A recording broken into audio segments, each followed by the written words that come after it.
Aravonni sentridan chek bo'lsa olardim deb yurgan aka-uka, opa-singillarimizga yonma-yon ikkita chekimiz sotuvga chiqyapti akalar. Assalomu alaykum Alimov TV'ning podpischilari. Yaxshi niyatda uy chiqsa yoki bo'lmasa chiroyli cheklar chiqsa olaman deb podpiska qilib qo'ygan aka-ukalarimiz sizlarga juda ham bir chiroyli lokatsiyadan ikkita yonma-yon chekimiz sotuvga chiqyapti. Birinchi bo'lib lokatsiyasini tushuntirib o'tay. Bu ko'chamiz akalar Aravon rayonida Kaminuzum uchastkasida bo'ladi. Kaminuzumda svetoforda hammamiz bilamiz, 4 ko'chani svetofordan madaniyatga qarab yurgan yo'limiz bor. Madaniyatga, ya'ni Beshkaram ko'chasi. Ana shu Beshkaram ko'chasi bilan parallel joylashgan, ya'ni past tarafida joylashgan mana bu ko'chamizdan sentrga yaqin bo'lgan joydan ikkita yonma-yon chekimiz sotuvga chiqyapti. Bittasi 5 sotiga 40 desetkalik, yana bittasi 4 sotiga 40 desetkalik. Mana bu yo'ligimiz ana shu cheklarga kirgan yo'limiz bo'lib qoladi. Bu yo'ligimiz eni 3 metrlik, uzuni где-то 30 metrga kirib boradigan mana shu cheklarimiz bemalol katta ko'chani tagida bo'lmaydi. Eshigingiz, yosh bolalaringiz mana bu joyda bemalol salqin joylarda o'ynab katta bo'lishaveradi. Bezapasli joy demoqchiman-da endi. Bu cheklarimizda aka-ukalar bilamiz, Aravon rayonida Kaminuzum uchastkasi eng haligi maqtasa bo'ladigan namunali yaxshi mahallalarimizdan hisoblanadi. Chiroyli joyda joylashgan. Bu cheklarimiz ham aynan haligi topoloni yo'q, boshqasi yo'q, dokumentlari ishtirib o'tadigan holatda bu cheklarimizga kirib keldik akalar. Kirganimizda o'ng qo'l tarafimizda chekimizni ko'ramiz.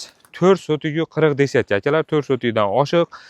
Daraxtlarni ko'rib turibmiz. Daraxtlar ham hamma haligi eski daraxtlar, behi deysizmi, xurmo deysizmi, onor deysizmi, xullas bog' ekanda. Bog' ekan. Bu bog' bo'lib ham hali yangi ekilgan ko'chatlar emas, hamma ko'chatlari bor ekan. Bir qator ko'rsatib o'ting operator. Chekimizni eni ham, uzuni ham juda ham bir chiroyli bo'lib joylashgan. Bemalol kates solasimi, boshqa solasimi yaraydigan holatda. Mana bu tarafimizda esa 5 sotiga 40 desetkalik chekimiz turibdi. Buni ham eni ham, uzuni ham juda ham bir chiroyli holatda akalar. Juda ham bir chiroyli. Ingichka, uzun emas, 4 burchak bo'lib joylashgan. Xohlaganlarga ikkovini yonma-yon qilib qo'shib olsanglar ham bo'ladigan holatda akalar bu cheklarimiz. Adresini tushundinglar. Chek olaman deb yurganlarga yaxshi variantda cheklarimiz chiqyapti akalar. Onorlari ham bor ekan, boshqasi bor ekan. Xullas suv, svet hech narsadan problemasi yo'q, dokumentlarda ham problemasi yo'q, shishtirib o'tadigan holatda nima qilasiz?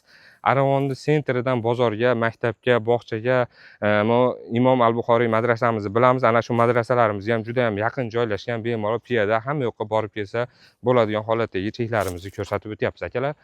Nima qilamiz? Mana shu chekni bu videoda обязательно haligi uy olaman, chek olaman deb yurganlarga bittadan jo'natib qo'ysak, ana shular ko'rib, yoqtirib qolsa bemalol kelib olsanglar bo'ladigan holatda akalar.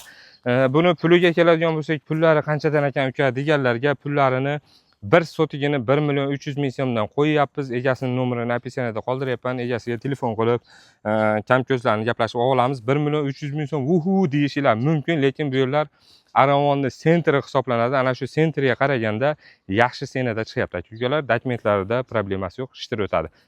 Podpiska bosdinglarmi? Podpiska bosib qo'yish ham sizlardan chiqmasin. Rahmat.